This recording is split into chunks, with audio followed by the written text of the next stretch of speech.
Maligayang pagbabalik. Pag-uusapan natin ngayon sina Pacquiao at Barrios. Pero bago ang lahat, kung bago ka pa lang sa channel na ito, ay huwag mong kalimutang mag-subscribe at i-hit ang notification bell icon para manatili kang updated sa susunod nating upload. Habang papalapit na ang bakbakang Pacquiao vs Barrios ay kapansin-pansin naman na mas tumataas naman lalo ang kumpiyansa ni Barrios na tatalunan nito ang legend at 8th Division Champion Manny Pacquiao. Kung inyong natatandaan na noong nakaraang mga araw ay sinabi ng head coach ni Barrios na si Bob Santos na dalawa lang daw ang pupuntahan ni Pacman. Itong araw ay ospital o sementeryo lang. Dahil nga dyan ay ilang mga Pinoy boxing fans ang nag-alala para sa ating pambansang kamao. Samantalang may ilan naman na nagduda sa kakaibang kumpiyansa na meron ng Team Barrios. Kung saan hinalangan ng iba na baka nga raw may espiya na lihim na nakapasok sa kampo ni Pacquiao. Kumalat kasi ang video ng training ni Barrios kung saan tila ginagaya ni Santos ang mga galawan ni Pacquiao habang nagsa-shadow boxing ang bata nito. Mapapansin sa nasabing video na bumabato ito ng suntok na katulad ng pagbato ni Pacquiao ng suntok. Lalo na nga nung bumato ito ng kaliwa, sinabi nga nito na ito umano ang suntok na madalas ibato ni Pacman. Maliban pa nga dyan, ay pinagmalaki nga din ito na maganda daw ang footwork ng kanyang alaga. Isa pang kapansin-pansin dito, ay tila may nabuong bagong strategy itong team ni Barrios. Wala nang iba kundi ang pag-switch ng stance. Sinasanay po kasi ni Barrios na parehong maging expert sa kaliwete at orthodox. Mas lumino pa nga ang hinala ng mga fans ni Pacquiao nang lumutan ang video kung saan inamin na mismo ng head coach ni Barrios na matagal na umano nitong minamanmanan si Pacquiao. Paliwanag na nito na sa tagal ng pagmamatsyag niya umano kay Coach Freddie Roach at Pacquiao ay madami na daw itong nakolektang impormasyon. Dagdag pa ni Bob Santos na basang-basa na umano nila ang mga galawan ni Pacquiao kung kaya't may inihanda daw silang malaking sorpresa sa July 19. A lot of time we spent together. Picked up a lot of things from you. Freddie, you know I was in that gym a long time, Freddie. I picked up a lot of things watching those camps with Manny Pacquiao right there, baby. We know a lot of things from there. I was in there every day watching him.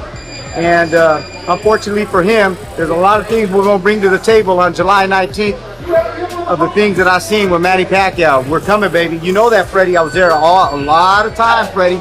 We did a lot of time in there, in and around Manny Pacquiao. You know that, Freddie. Mukhang planong nituhin na ni Barrios itong si Pacquiao sa kanilang paghaharap. At ito nga ay sa pamamagitan ng pag-iba-iba ng stance.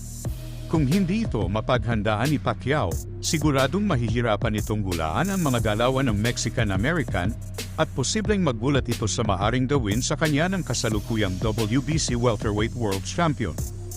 Sa kabilang banda naman, bagamat maraming ng mga kritiko ang nagsasabi na hindi umano kakayanin ni Pacquiao na tumagal sa laban hanggang 12 rounds, dahil nga daw ito ay matanda na at matagal nang hindi aktibo sa boxing.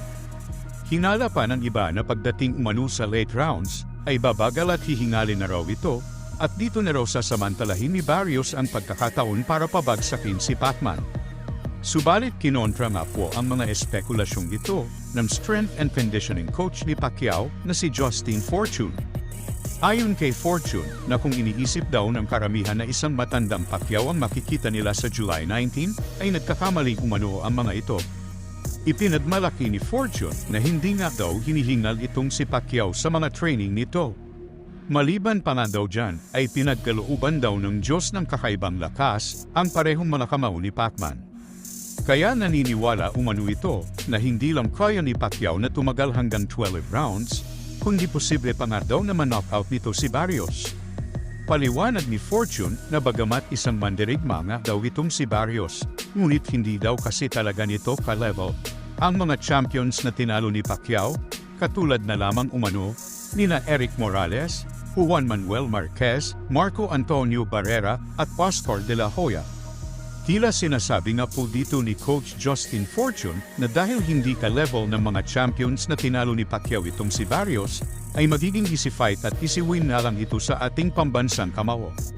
Patunay na po na easy win lang ang laban na ito, ay ang pahayag ng panganay na anak ng pambansang kamao na si Jimwell Pacquiao na matapang na nagbigay ng prediction sa laban. na kung saan nga kumpiyansang sinabi nga nito na ina-knockout umano ng ama nito si Barrios pagsapit ng ika-9 na round. All right, what's the prediction for July 19? KO 9th round. Knockout 9th round. I love it. 9th round KO. Let's go.